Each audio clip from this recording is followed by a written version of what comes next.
Hello friends, ಒಂದೆರಡು ದಿನಗಳಿಂದ ಚಂದನ್ ಶೆಟ್ಟಿ ಹಾಗೂ ನಿವೇದಿತಾ ಗೌಡ ಅವರ ಡೈವರ್ಸ್ ವಿಷಯಕ್ಕೆ ಸಂಬಂಧಿಸಿದಂತೆ ಹಲವಾರು ಸುದ್ದಿಗಳು ಚಾಲ್ತಿಯಲ್ಲಿವೆ. ಅದರಲ್ಲೂ ಅವರಿಬ್ಬರ ನಡುವೆ ಏನಾಯಿತು ಅಂತ ಕೂಡ ಯಾರಿಗೂ ಉತ್ತರ ಸಿಕ್ಕಿದ್ದಿಲ್ಲ.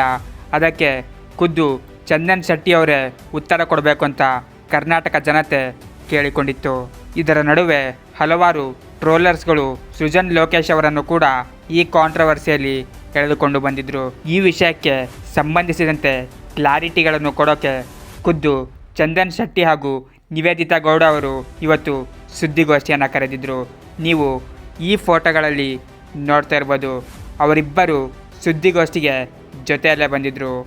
ಕೆಲವು ದಿನಗಳ ಹಿಂದೆ ಪ್ರಶಾಂತ್ ಸಂಬರ್ಗಿ ಅವರು ಚಂದನ್ ಶೆಟ್ಟಿ ಅವರ ಬಗ್ಗೆ ಮಾತಾಡ್ತಾರೆ ಹಾಗೂ ಹೈದರಾಬಾದ್ ಹುಡುಗನ ಜೊತೆ ನಿವೇದಿತಾ ಗೌಡ ಅವರಿಗೆ ಸಂಬಂಧ ಇತ್ತು ಎಂಬ ಮಾತನ್ನು ಕೂಡ ಹೇಳಿದರು.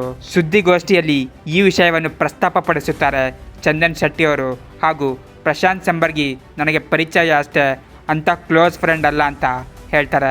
ಹಾಗೂ ಅವರು ಹೇಳಿದ ಪ್ರತಿಯೊಂದು ಮಾತು ಕೂಡ ಸುಳ್ಳು ಎಂಬ ಮಾತನ್ನು ಕೂಡ ಚಂದನ್ ಶೆಟ್ಟಿ ಅವರು ಸುದ್ದಿಗೋಷ್ಠಿಯಲ್ಲಿ ತಿಳಿಸಿದರು.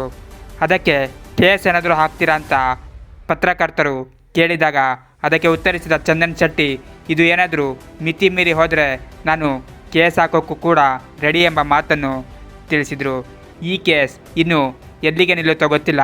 ಇದರ ಬಗ್ಗೆ ಮುಂದೆ ಏನಾದರೂ ಅಪ್ಡೇಟ್ಸ್ ಬಂದರೆ ನಾನು ನಿಮಗೆ ತಿಳಿಸ್ತಾ ಹೋಗ್ತೀನಿ. ಇದೇ ರೀತಿ ಹೊಸ ಅಪ್ಡೇಟ್ಸ್ಗಳಿಗಾಗಿ ನನ್ನ ಚಾನಲನ್ನು ಸಬ್ಸ್ಕ್ರೈಬ್ ಮಾಡಿ. Thank you.